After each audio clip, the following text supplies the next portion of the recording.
तस्वीरों में आप देख पा रहे हैं कि ब्रिक्स में मोदी मोदी। तो ब्रिक्स में मोदी मोदी का नारा क्यों लग रहा है, चलिए हम आपको 4 तस्वीरों से समझा देते हैं।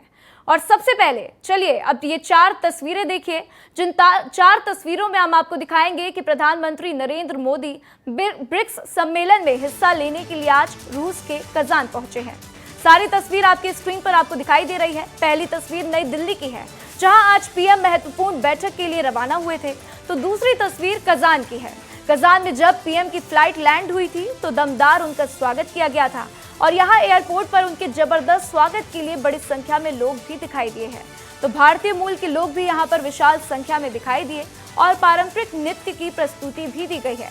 तो वहीं चौथी तस्वीर में हम आपको पहले की तस्वीर दिखा रहे हैं, क्योंकि अब से कुछ ही देर में प्रधानमंत्री मोदी रूस के राष्ट्रपति व्लादिमीर पुतिन से मिलने वाले हैं। तो ये मुलाकात बेहद खास होगी और जो तय समय है वो करीब 3:30 बजे बताया जा रहा है।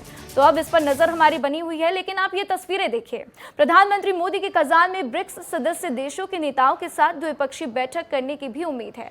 तो बताते चलें कि इस साल पीएम मोदी की रूस की दूसरी यात्रा है, क्योंकि उन्होंने जुलाई में 8-9 जुलाई को द्विपक्षीय शिखर सम्मेलन के लिए मॉस्को का दौरा किया था, जिसके बाद से पीएम का दौरा काफी चर्चा में रहा था।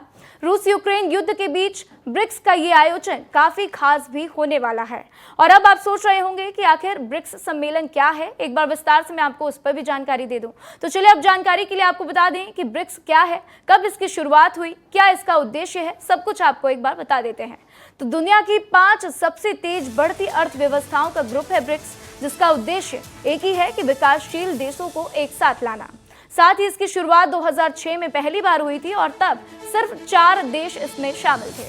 4 देशों का पहला शिखर सम्मेलन 2009 में हुआ था और 2010 में पहली बार साउथ अफ्रीका ब्रिक्स में शामिल हुआ और इसके बाद से ब्रिक्स में हर साल 5 देश हिस्सा लेते हैं। और इस खबर पर अब ज्यादा जानकारी के लिए, अपडेट्स के लिए मेरे सहयोगी अमृत तिवारी दिल्ली से मेरे साथ जुड़ चुके हैं, उनका रुख करते हैं। अमृत, अब से कुछ ही देर में प्रधानमंत्री मोदी व्लादिमीर पुतिन से मुलाकात करेंगे। उनसे ये मुलाकात कितनी महत्वपूर्ण है, क्योंकि बार बार रूस यूक्रेन के मुद्दे पर पीएम मोदी बातचीत करते हैं। पिछली बार उनसे बातचीत की थी, मिले थे तो कहा था कि भारत का सिर्फ एक ही पक्ष है, भारत न्यूट्रल नहीं है, भारत सिर्फ और सिर्फ शांति चाहता है। क्या कुछ इसके ऊपर अपडेट्स मिल रहे हैं अमृत?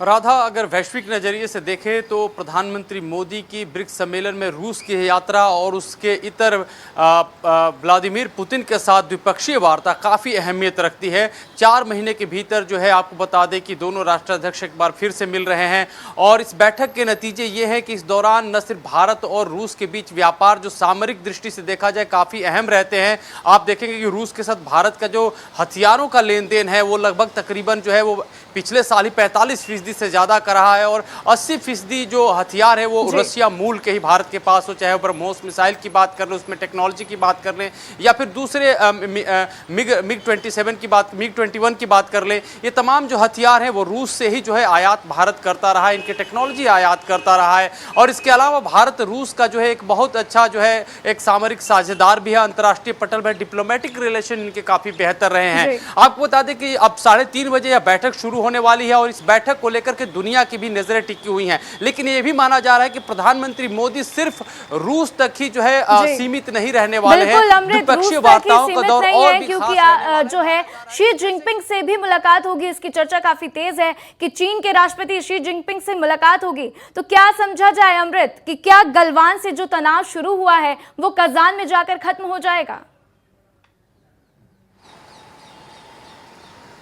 राधा, देखिए ये ऑलरेडी प्रक्रिया चल रही है। मीटिंग से पहले एक विश्वास बहाली और कहा जाए कि ट्रस्ट बिल्डिंग मेजर, जो कि डिप्लोमेसी में यूज होता है शब्द, उसको कहीं ना कहीं यहाँ पे सामने रखा गया है। और जब से कि आपको जैसे कि ये बताया जा रहा है कि प्रधानमंत्री मोदी शी जिनपिंग जो कि चीन के राष्ट्राध्यक्ष उनसे मिलेंगे, उसके पहले ही डी एस्केलेशन जो है, यानी कि जो बॉर्डर पे जहाँ पे तनाव का दौर चल रहा था लद्दाख में, वहाँ से चीनी सेना हटनी शुरू हो चुकी है। उनके ऊपर जो है ये उनकी तरफ से एक बयान भी जारी किया जा चुका है और ये कहा जा रहा है कि जो डी एस्केलेशन का प्रोसेस है वो हट जाएगा और पुरानी स्थिति, जैसा कि हमारे सेना अध्यक्ष ने भी कहा था कि जब तक कि 2020 वाली स्थिति नहीं हो जाती है और पेट्रोलिंग दोनों तरफ की जिस तरह से पहले से चली आ रही थी वो शुरू नहीं हो जाती, तब तक इसको सही नहीं माना जा सकता है। लेकिन अब रिपोर्ट सामने आ रही है और इसकी पुष्टि हो चुकी है कि डी एस्केलेशन की प्रक्रिया शुरू हो चुकी है। यानी कि जब लद्दाख में एक अच्छा माहौल बन रहा है तो दूसरी तरफ देखिए कि ब्रिक्स सम्मेलन से इतर हट करके